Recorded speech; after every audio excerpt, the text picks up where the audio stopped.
Hola, hola irracionales, os doy la bienvenida al podcast de Ulises y Argos, un podcast muy perro en el que hablaremos de educación canina, intervenciones asistidas con animales y emprendimiento.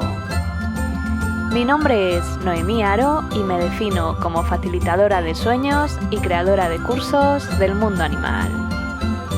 ¡Empezamos!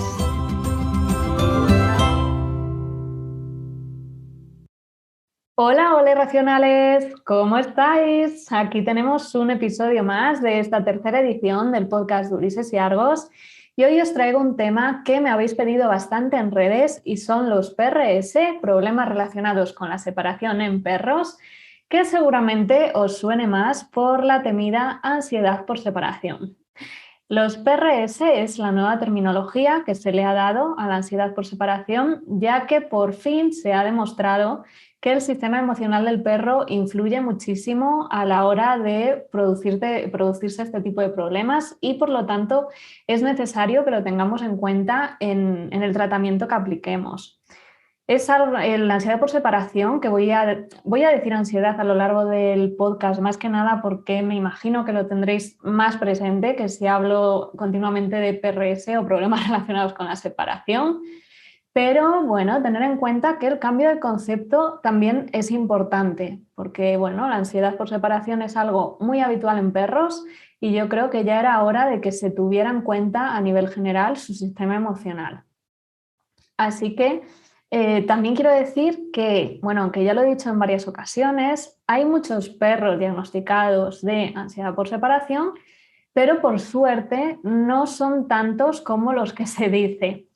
Muchos están mal diagnosticados, por desgracia, y el problema de todo esto es que el perro que emite unas conductas determinadas cuando se queda solo en el hogar puede hacerlo realmente porque esté sufriendo esta sintomatología o podría ser también por mero aburrimiento o porque tiene miedo, le provoca terror los sonidos que se provocan en el edificio o a lo mejor si tiene visibilidad desde una ventana o desde un balcón al exterior y desde esa situación pues ve que pasa cierto estímulo en determinado momento que le pone muy nervioso porque esté sensibilizado con él o porque no tiene acceso a ese recurso. Por lo tanto, es muy importante que sepamos de qué se trata realmente lo que le sucede a nuestro perro. Si estamos hablando de verdad de una ansiedad por separación o si el perro simplemente tiene aburrimiento o tiene un miedo a determinados estímulos que se están sucediendo cuando nosotras no estamos. También hay que tener en cuenta que, pese a que los perros tienen sus días mejores y peores y que a lo mejor un día llegamos a casa y el perro nos la ha liado pardísima, eso no quiere decir que tenga un problema. También puede ser que ha tenido un día malo o que ha sucedido algo que le ha conllevado a comportarse así. Por lo tanto, antes que nada, tranquilidad, ¿vale? Algunos de los síntomas que tenemos en ansiedad por separación son muy parecidos además a los que puede experimentar un perro que tiene un miedo atroz. Por eso a veces es tan difícil de hacer un diagnóstico adecuado. Ambos pueden presentar ansiedad, pueden jadear, pueden tener, incluso desarrollar estereotipias porque están muy nerviosos, suelen tener picos de estrés, el estrés muy elevado, pueden hacer también pipí o caca en el hogar, ladrar o aullar cuando se quedan solos. E incluso, pues bueno, podemos ver que llegamos y que a lo mejor ha vomitado o que tiene diarrea o todo lo contrario, estreñimiento. Así que es importante primero que si analizamos alguno de estos síntomas, no de forma puntual, sino que vemos que se va repitiendo en el tiempo, que nos pongamos a la hora y que empecemos a trabajar con una profesional, especialmente si el caso presenta, bueno, ya cierto nivel, porque en casos más bajitos es más fácil de trabajar, pero cuando ya se ha empezado a enquistar, por decirlo así, es una sintomatología bastante difícil de evolucionar. Normalmente la diferencia principal entre los miedos y la ansiedad por separación la podemos ver al grabar al perro con la comunicación que emite cuando está en el hogar, porque ahí se puede analizar y se puede ver más o menos hacia dónde se dirige el perro o si está escuchando algo o si está viendo algo que le provoca ese miedo o si realmente es una conducta totalmente distinta. Además, sí que es cierto que en ansiedad por separación es más habitual, normalmente suele ser así, que destrocen dentro de lo que ellos destrocen en el hogar, tiendan a coger prendas de su familia canina, de su familia humana, perdón, y tiendan a destrozarlas también. Es decir, un perro que destroza algún objeto que es de su familia humana, pues casi con total seguridad estaríamos hablando ya de una ansiedad por separación. Sin embargo, un perro que a lo mejor solamente destroza muebles, tendríamos que ver si es por miedo, por una subida de estrés provocada por algún estímulo, si es porque el perro estaba aburrido o incluso si es un cachorro al que le están saliendo los dientes o hay algún problema de salud detrás que le provoca ese tipo de comportamientos. Así que hay que analizar, como yo siempre lo digo, la gente que nos dedicamos a divulgar, pues os damos pautas para ayudaros, pero hay que ver y analizar siempre cada caso concreto porque cada caso es un mundo. Normalmente la ansiedad por separación, además, como ya os digo, pues lleva asociados picos de estrés o estrés crónico, puede llevar asociado también un perro que provenga del abandono y tenga miedo a quedarse solo de nuevo, perdón. Puede ser también que tenga algún problema de salud y por eso es tan importante también que hagamos un análisis veterinario integral del perro para saber si hay algún problema de salud que está conllevando a este tipo de comportamiento. Si no hacemos un 360, como digo yo, va a ser muy complicado que demos con las pautas correctas para ayudarle a evolucionar. A veces incluso somos nosotras mismas las que estamos provocando este problema porque a lo mejor provocamos picos de estrés muy altos en el animal. Y luego también ha habido mitos que se han extendido como la pólvora dentro de la ansiedad por separación, que han hecho que incluso ciertos casos que estaban en los inicios gestándose ese problema o que incluso ni se había gestado haya hecho que se desarrollen más rápido. Por ejemplo, está la teoría de no saludar al perro cuando llegas a casa, de irte sin que te ve. Al final, pues, si tú no saludas al perro cuando te vas, lo que haces es evitar que pueda predecir cuando tú sales de casa. Por lo tanto, cuando de repente se da cuenta de que está solo, siente el sentimiento que tiene es de abandono, por lo que ahí se genera mucha frustración y mucho estrés. Y si cuando tú llegas a casa no le saludas, pues es prácticamente un sentimiento no de abandono, pero sí a nivel de estrés similar, porque lo estás ignorando. Es como si alguien, un familiar, entra en tu casa, tienes muchas ganas de verlo y es que te ignora, es que no te dice ni hola. Entonces hay un problema ahí de comunicación.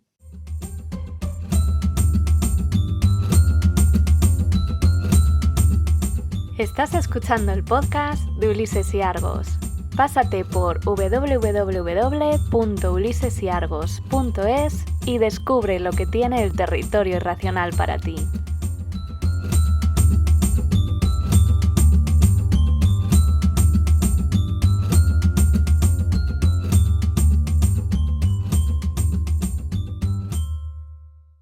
Con esto no quiero decir que cuando salgas y cuando llegues le hagas una fiesta a tu perro que lo deje totalmente descontrolado, pero sí que hay que saludar y sí hay que despedirse de él para que sepa, pues, que nos vamos y que sepa que hemos venido y que no sucede absolutamente nada.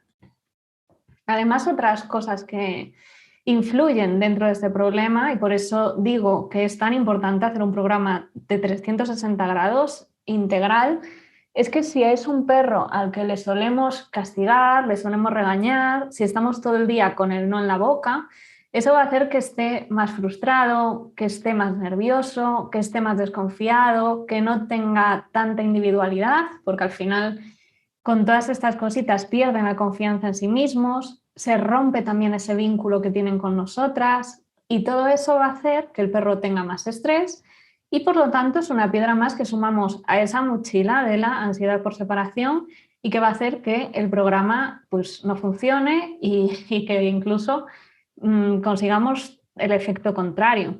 Así que bueno, algunos consejos. Lo primero, pues válgame la redundancia, no regañéis al perro, no le castiguéis, quitaros el no de la boca, que yo sé que hay educadoras y educadores caninos que todavía lo utilizan, pero de verdad que no es necesario y esto lo único que hace es tener al perro continuamente activado. Hacer terapias de reducción de estrés, pero siempre con medida. No os paséis y analizar muy bien qué es lo que más le gusta a tu perro dentro de esos juegos y cómo se queda una vez que lo habéis realizado. Es muy importante también hacer algo de propiocepción para aumentar su autoestima, pero siempre y cuando el perro reaccione también adecuadamente. La propiocepción, pues pasa lo mismo como con todas las herramientas. Si tú la usas y ves que el perro se siente más seguro y que está gestionando muy bien ese tipo de ejercicios, es maravilloso. Si ves que para el perro es un reto muy grande y eso le frustra, pues deja de utilizar la propiocepción o hazlo de una forma mucho más flojita que el perro pueda tolerar y que realmente le resulte beneficioso. Intenta no dejar al perro solo, también si te vas a trabajar, pues intenta tener una persona de confianza a quien dejárselo o una residencia de confianza también. De esa forma, pues no se va a reforzar ese comportamiento ni le vamos a hacer pasar al perro por ese sentimiento tan desagradable que al final lo único que estamos haciendo es provocar que lo pase muy mal. Lo mismo ocurre pues, con el vínculo que tenemos con él. Tenemos que analizar si es positivo, si tenemos que reforzarlo, tenemos que ver también qué bienestar tiene nuestro perro, analizar todas las parcelas del bienestar para fomentarlas y que todas sus necesidades estén cubiertas adecuadamente.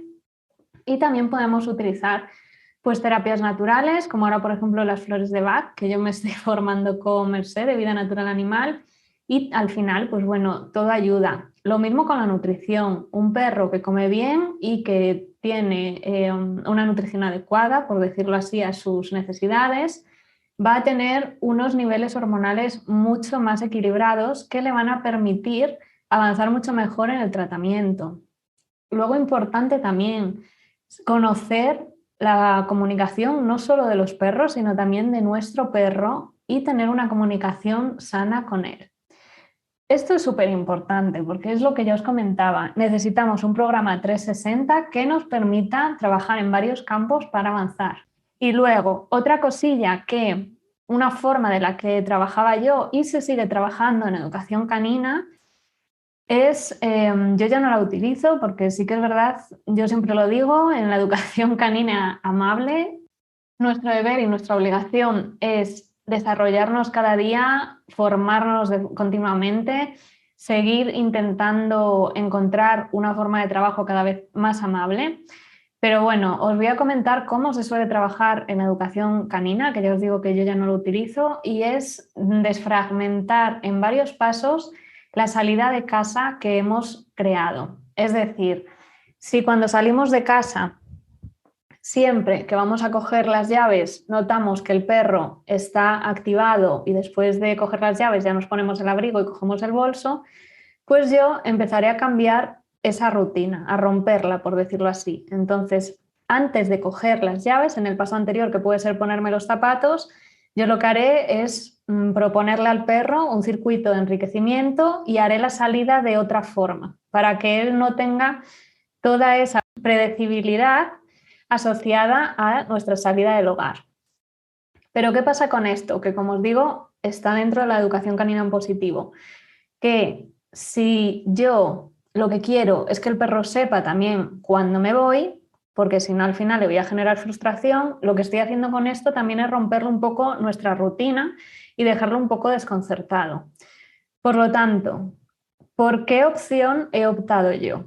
Por un lado está claro que hay que romper esa rutina porque está viciada, es una rutina negativa que al perro le provoca muchas emociones negativas, así que yo sí que la rompo, pero digamos que más que romperla la dejo de utilizar y creo una nueva, pero creo una nueva que a él le indique cuando ya me voy. Es decir, ahora en lugar de ponerme los playeros y coger las llaves, pues a lo mejor me pongo los playeros, cojo el bolso y en ese momento le digo, vengo ahora y ya cojo las llaves y me voy. Cambio un poquito el orden de los factores. ¿Por qué? Porque quiero que ese me voy, ese comando que le estoy dando o el que queramos utilizar, significa algo positivo y significa que vuelvo. Entonces, al final, si yo he creado de forma progresiva ese comando de salida, el perro se va a quedar tranquilo porque sabe que después de ese me voy y de esa rutina nueva que he creado, que no está viciada, yo voy a volver. Al principio esto lo podéis empezar trabajando con una habitación del hogar, o también lo que podéis hacer es directamente con la puerta de salida, pero un segundo. Es decir, digo me voy, abro la puerta y vuelvo a entrar. De manera que progresivamente vaya aumentando más el tiempo con esta rutina y no llegue a negativizarla, por decirlo así, ¿vale? Y luego, por último, otra cosita que a mí me gusta hacer mucho es lo que yo le llamo circuito de individualidad. Y cuando estamos en casa, pues le hago un circuito de olfato hacia otra zona del hogar y que de forma que pueda jugar en otras habitaciones de la casa, que esté alejado de mí y que vea que no hay ningún tipo de problema. Esto lo hago de forma progresiva para que tampoco, quiero decir, esto no se trata de obligar al perro a que siga un circuito de olfato y tener un plan de enriquecimiento en una habitación, sino que se trata de que el perro quiera ir siguiendo ese circuito de olfato. Si el primer día llego hasta la puerta de la habitación en la que me encuentro, fantástico. Si al día siguiente puedo salir un poquito más y el perro ya está en el pasillo, pues mucho mejor. Así hasta que al final, pues bueno, pueda jugar en otra habitación del hogar, que analicemos también que ese juego es sano y que está relajado y que vaya cogiendo esa individualidad. Así que todas estas cositas, como veis, no es trabajar solamente una situación concreta, sino que, como ya os he anticipado, es un 360. Así que espero que todos estos consejos os hayan ayudado y que os haya gustado este programa. ¡Un besote! Este episodio ha terminado, pero puedes unirte al territorio irracional en ulisesyargos.es.